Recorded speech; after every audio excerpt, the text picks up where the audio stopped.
Joining me on the set is our foreign editor, Philip Turle. Hello to you, Philip. Still too close to call. What do the polls say?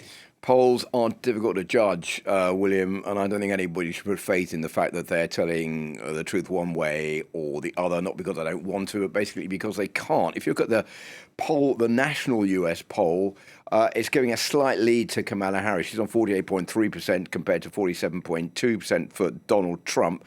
That's according to the polling institution, 270 to win. So a slight advantage for Kamala Harris on a national basis. But that doesn't really mean anything because the swing states are the ones that are going to decide this vote. And if you compare that with the polling, the predictions of the swing states, that's another matter. These are the 7 swing states as they're seen: Pennsylvania, Michigan, Wisconsin, Arizona, Nevada, North Carolina, and Georgia.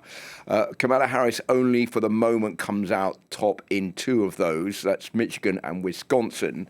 But if you look at the figures, they are very, very minute figures. It's not an over-the-top deciding win. Yeah, within the margin of error, usually. Yeah, it's in the margin of error. So it's very hard to know whether or not that is going to be the final outcome. And already some are saying, well, no, in some states, Kamala Harris does better. She beats Donald Trump.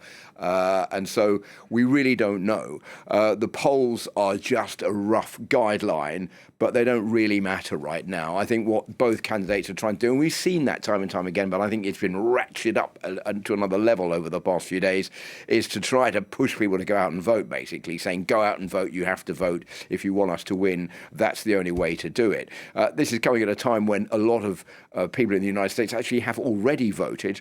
54% have already voted or will have voted before Tuesday when the polling takes place. But that's down on 2020 when it was 64% of Americans who'd already voted before polling day came along.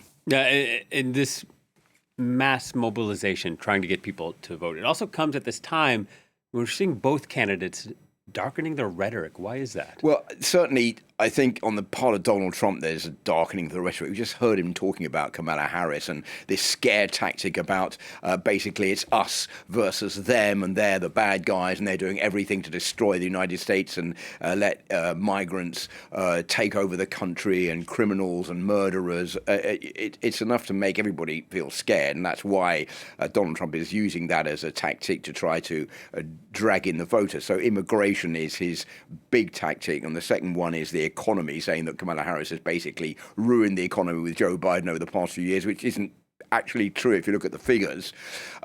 But it's a way of talking to his base, his Make America Great Again supporters. He really wants them to go out and vote, and above all, male voters, because male voters are less likely to go out and vote than female voters. And so that's why he's using this rhetoric to appeal to his base voters. I think he's not really trying to drag in any more of Kamala Harris's voters. Whereas on her side, she's going on the attack as far as women's rights are concerned, saying that Donald Trump will take away a woman's right to decide what she does with her body. He's been very rude to women about the fact that they are going to be looked after by him, whether or not they like it.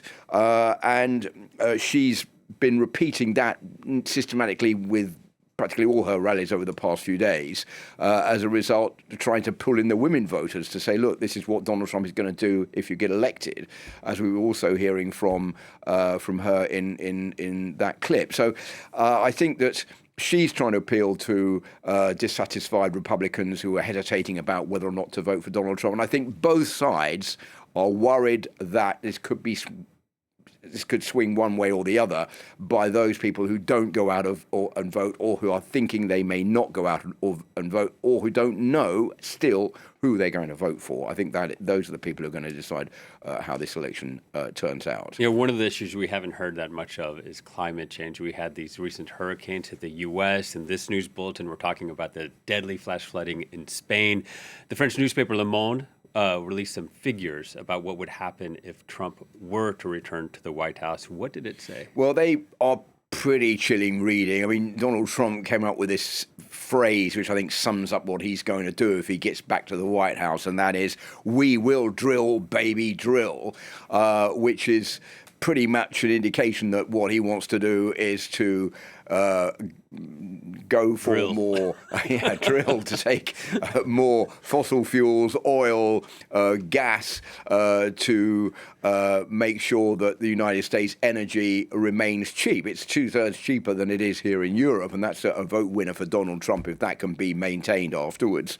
But he doesn't really care very much about global warming. He doesn't believe it. He's a climo-skeptic, and he has said numerous times that the scientists have got it wrong and that eventually things will go cold again. So I think there's a lot to worry about the fact that he is pulled out when he was president of the climate accord, the Paris Climate Accord of 2015, to bring down global warming to 1.5 degrees. Joe Biden went into that accord. Donald Trump's made it clear he's going to come out of that agreement again. He's going to scrap the Inflation Reduction Act that was brought in by Joe Biden to help on climate change.